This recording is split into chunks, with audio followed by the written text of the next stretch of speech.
Dans un premier temps, je voudrais prendre quelques minutes là, pour parler de Jean-Pierre. Il vous a décrit un peu son parcours syndical tantôt. Il vous a dit là, que depuis 2008, on a été appelés à travailler ensemble là, en étant son adjoint. On se plaisait à dire qu'on faisait une grosse équipe, moi et lui ensemble. Bien, ça a été un drôle de 4 ans, là, parce que ceux qui se souviennent, bien, de toute façon, vous en souvenez tous, là, quand on est arrivé au printemps 2008, à l'automne, là, on a été frappé de plein fouet là, par la crise. Puis on a embarqué dans un tourbillon. Là. Ça a été pareil là, au Québec. Là, je me souviens, puis je le dis souvent, je me souviens d'une semaine où j'ai eu 3 téléphones là, pour me dire qu'il y avait eu une fermeture d'usine puis 2 licenciements collectifs dans la même semaine. Puis c'était pareil là, dans le bureau à Jean-Pierre. Puis on éteignait des feux les deux ensemble. Puis à un moment donné, je ne sais pas s'il s'en souvient, mais quelques mois plus tard, on s'est assis dans le bureau, moi et lui ensemble. On a dit, crème, ça fait peut-être 6-7 mois qu'on n'a pas le temps de s'asseoir et de jaser ensemble. Tellement que c'était un tourbillon, tout ce qu'on avait à faire, puis essayer là, de, malgré tout ce qui se passait, de faire progresser les TCA au Québec. Tantôt, quand Jean-Pierre vous a parlé, quand on s'est serré, j'ai dit merci de m'avoir montré la voie. Ce que je voulais dire par là, c'est que dans tous ces temps difficiles-là, Jean-Pierre, ce que j'ai appris de lui, c'est qu'il a toujours pris des décisions, même si c'était difficile à prendre, mais dans l'intérêt de nos membres au Québec, puis dans l'intérêt de tous les membres des TCA. Je l'ai souvent entendu dire, pour l'intérêt supérieur du syndicat, je vais faire telle affaire. Dans l'intérêt supérieur de nos membres, il faut faire telle affaire. Puis ça a toujours été ça qui a guidé ce que Jean-Pierre a pris comme décision le temps qu'il était là, puis j'ai travaillé avec lui. Puis pour ça, j'en remercie parce qu'il m'a montré quelque chose que je n'oublierai jamais. Puis je te remercie grandement, Jean-Pierre, là, pour tout ce qu'on a fait ensemble.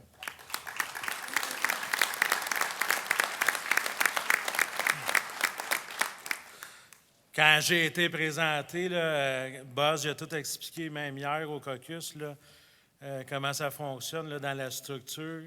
J'ai eu le privilège d'être choisi comme candidat au poste de directeur québécois au dernier Conseil québécois d'avril par une partie de la gang qui est là. Ils ne sont pas toutes là, mais il y a une bonne partie de la gang qui est là.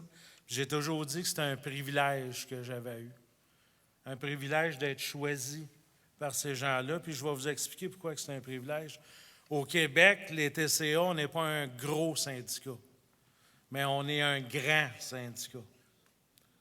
On est un grand syndicat parce qu'on vit avec le leadership de ces gens-là. Au Québec, là, tout ce qui se passe, puis je vais me référer là, à un grand leader syndical qu'on a eu au Québec, Louis Laberge, là.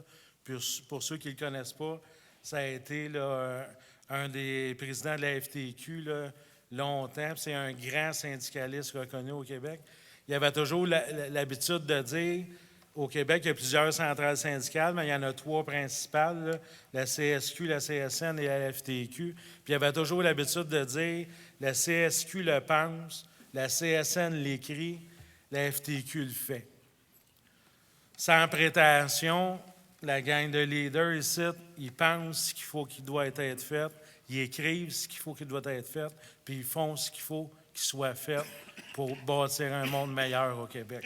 C'est eux autres qui font ça. Puis je vais vous donner quelques exemples, là, bien vite, là, parce que je pourrais prendre chacun d'eux puis le conter une histoire de quelque chose qu'ils ont fait pour le Québec. Mais juste rapidement, juste pour vous montrer à quel point ces gens-là sont là, les délégués au Conseil québécois et les délégués ici. À un moment donné, on avait une commission au Québec, la commission Claire, là, qui parlait de la santé. Comme je vous ai dit, on le pense, on l'écrit, on le fait. On s'est mis en gang, on a rédigé un document pour pouvoir faire de l'éducation politique avec. Puis c'était notre plateforme au niveau de la santé, puis on a présenté ça à la commission Claire au Québec. Puis c'était eux autres qui présentaient ça. À l'époque, c'était Luc qui était directeur québécois. Lui aussi, il a fait une présentation. Mais dans chaque région du Québec, c'était des militants et des militantes qui faisaient les présentations. Puis on a une de nos militantes qui, à l'époque, est arrivée devant M. Claire, de la commission Claire, pour faire la présentation. Puis tout ce qu'il a trouvé bon à dire en débutant, c'est « Voulez-vous bien m'expliquer qu'est-ce qu'un syndicat de l'automobile fait dans la santé? » Puis elle a rétorqué du tac au tac. Nos membres, quand leurs enfants sont malades, ils ne vont pas au garage avec, ils vont à l'hôpital.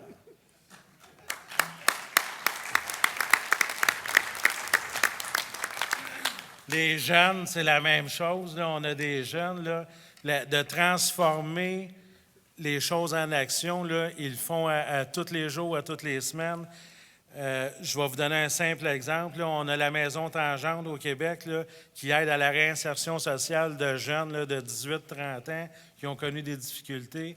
L'année passée, notre gang de jeunes, ils ont dit « Gars, c'est bien là, de ramasser de l'argent, mais on va faire plus que ça. On va faire une activité concrète avec ces gens-là. » Ils ont ramassé 60 bénévoles, puis ils ont repeinturé la maison de 3 étages au complet dans une journée, un samedi, avec 60 bénévoles des TCA au Québec. Ça, c'est une activité que nos jeunes ont faite là, à l'automne passé. Puis je pourrais parler aussi là, de toute notre gang de l'aérospatiale qui ont pensé puis écrit une politique de l'aérospatiale pour les TCA au Québec. Puis je pourrais en nommer, puis en nommer, puis en nommer comme ça. Ces gens-là, comme je vous ai dit, là, ils se réunissent ensemble, puis on fait plusieurs rencontres pendant l'année, là, juste vous donner une idée. Puis parfois, je l'explique à d'autres leaders de syndicats au Québec, puis ils ne comprennent pas jusqu'à quel point qu'on peut se réunir ensemble. On se voit 2 fois par année pour le Conseil québécois, 2 rencontres de présidents de section locale par année, 2 rencontres des présidents de la région du Saguenay par année, plus les rencontres du comité d'action politique, conférences des retraités, conférences des femmes, conférences des jeunes. Quand on prend le calendrier des activités québécoises, il n'y a presque pas une fin de semaine dans l'année qu'on ne se réunit pas. C'est tout ce monde-là. Fait que quand ces gens-là te disent « on te choisit comme candidat pour être directeur québécois », tu ne peux pas faire autrement que dire que c'est un maudit privilège que tu as de servir ces gens-là.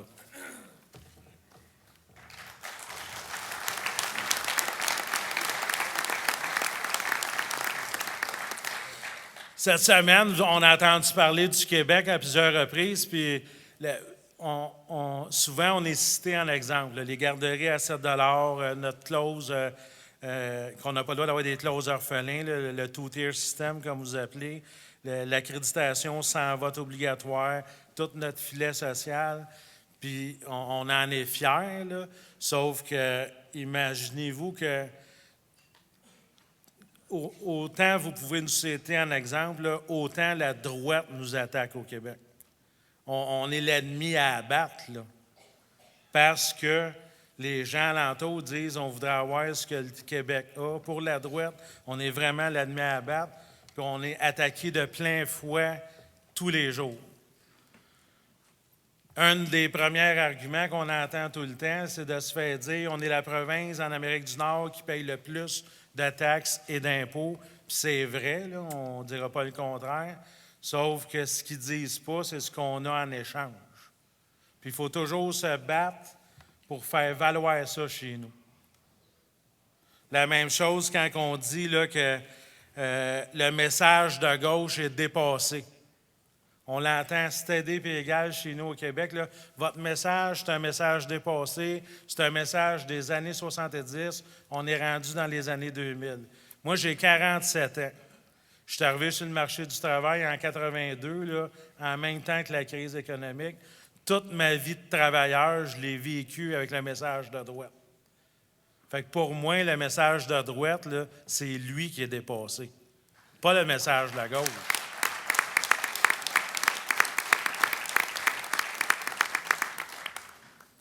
L'autre chose qu'on entend régulièrement chez nous et qu'on se fait dire, c'est qu'il faut laisser toutes les entreprises libres de toute contrainte parce que c'est eux qui créent la richesse. C'est entièrement faux. Les entreprises ne créent pas de richesse. C'est nous autres qui créons la richesse.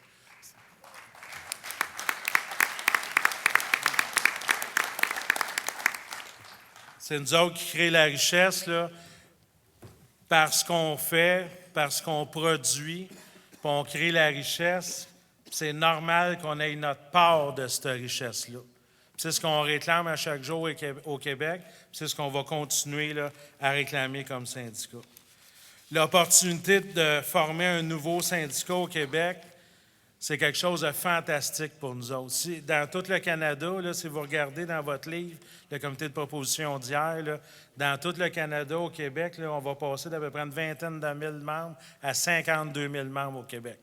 C'est fantastique ce qui pourrait arriver au Québec parce que ça ferait en sorte qu'on aurait une masse critique de gens dans toutes les régions du Québec pour justement continuer à faire notre message de gauche puis à riposter à toute la droite qui nous attaque à chaque jour. Puis je vais terminer avec ça parce que c'est autre chose qu'on a entendu cette semaine. C'est toute la question là, de l'autonomie du Québec. Il y a un confrère, là, quand j'ai fait le rapport sur le Québec, qui est venu dire qu'il était fier qu'on soit reconnu comme nation distincte, mais il ne fallait pas oublier qu'on était tous des travailleurs égaux là, à travers le Canada, puis on avait tous la même mission. L'autonomie que le Québec a, on en est fier, puis on y tient.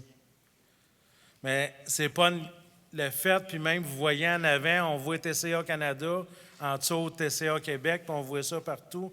Quand on me demande d'expliquer pourquoi vous êtes comme ça, les TCA, je lui dis tout le temps que c'est une question de respect chez nous. C'est une question de respect entre deux nations au Canada. Puis ce respect-là là, se démontre à tous les jours, puis je vais vous donner deux petits exemples. Dans le conflit avec Caterpillar, l'année passée, quand on a reçu un aide, puis il fallait faire une ligne de piquetage partout à travers le Canada, devant les installations de Caterpillar, moi, je peux vous dire qu'à Montréal, puis à Chicoutimi, à 8 heures le matin, le 26 janvier, il y avait une ligne de piquetage partout, comme à travers le Canada. Right on.